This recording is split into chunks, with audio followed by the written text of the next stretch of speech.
This is the history of ancient Greece, and we are doing the perspective of common people.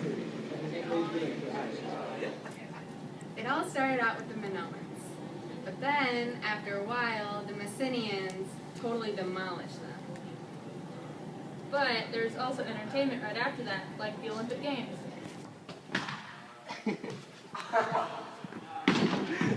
That's the fault. Here's your motivation, Doug. But you can't forget about the myths. Oh yeah. There were oracles who received high advice from the gods. They were kind of like a medium. Aristocracy, which was by a ruling class. The higher class had the power. I don't agree with this because I believe everyone should have a voice. Democracy involves distribution of political power where the public has a say in everything. I agree more with this. I and other people have a say in what happens in the government. Representative democracy, a group of chosen people have power. This is better than aristocracy, but I prefer democracy. There were archons who ruled over many of the Greek city-states and the government. They were elected by the higher class every 10 years. Different rulers of ancient Greece were Draco, who was the first legislature in Athens in ancient Greece, and Pisistratus, who was a tyrant who ruled over Athens, and Cleisthenes, who was an Athenian who reformed the constitution of ancient Athens. The Ionian Revolution was when Ionia was ruled under Persian rule and was unhappy with it, and they revolted. The Persians invaded Greece, and King Darius, who was the ruler of Persia, punished the Greeks who supported the invasions. Xerxes, who was Darius' son, led the second invasion of Greece, which led to the Battle of Thermopylae, with Leonidas leading it. Persians were defeated and couldn't return to Europe. Cyrus the Great was the founder of the first Achaemenid Empire in Persia. He was also the founder of the second Iranian dynastic empire. He was a great conqueror and warrior, but was also compassionate. He reigned from 559 to 530 BC. Pericles was the most influential Greek statesman, orator, and general of Athens during the Golden Age, especially during the Persian and Peloponnesian Wars. He was born in 495 BC. He transformed Athens' alliances into an empire, but his policies and strategies set the stage for the Peloponnesian War. Sparta had felt threatened and demanded concessions from the Athenians, but Pericles refused. In 431 BC, conflict began to arise between the two, which led to the war.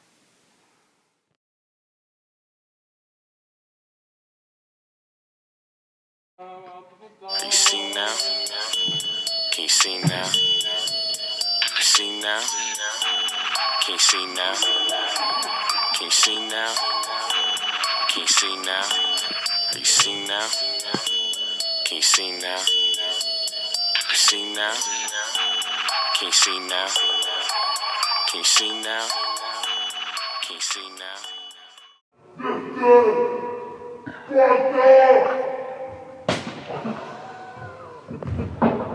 Demosthenes was also a general in the Peloponnesian War. His first recording of action in the war was while leading an Athenian invasion in Aetolia, and he lost about 120 Athenians. In 424 BC, Demosthenes and Hippocrates tried to capture Megara, but they were defeated there also. Demosthenes was also defeated at the Battle of Delium. Luck was not in his favor during this war at all. He also got many Athenians killed while trying to return to Athens after giving up a siege by the Spartans.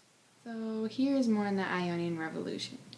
That guy Xerxes from around 500 BC was Cyrus's grandson and Darius's son. He was the king of the Persian Empire, and he led the Persians to a loss in 480 BC in the Battle of Thermopylae.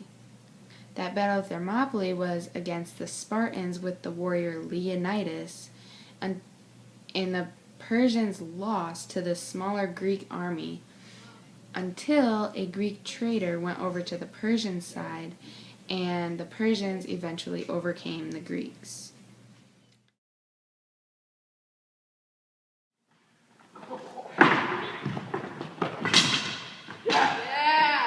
But we can't forget about the Battle of the Marathon, which was in 490 BC. This one was part 1 in the Athens versus Persians. And This one had the heroic Themistocles leading Athens to a victory because they had the navy to defend on the seas.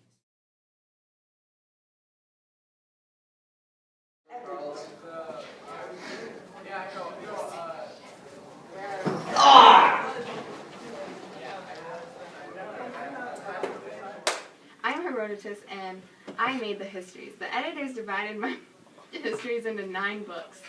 And I made those about the Persians and their empire, and I talked about wars between the Greek city-states and Persia. But people think that I am a pompous butthole.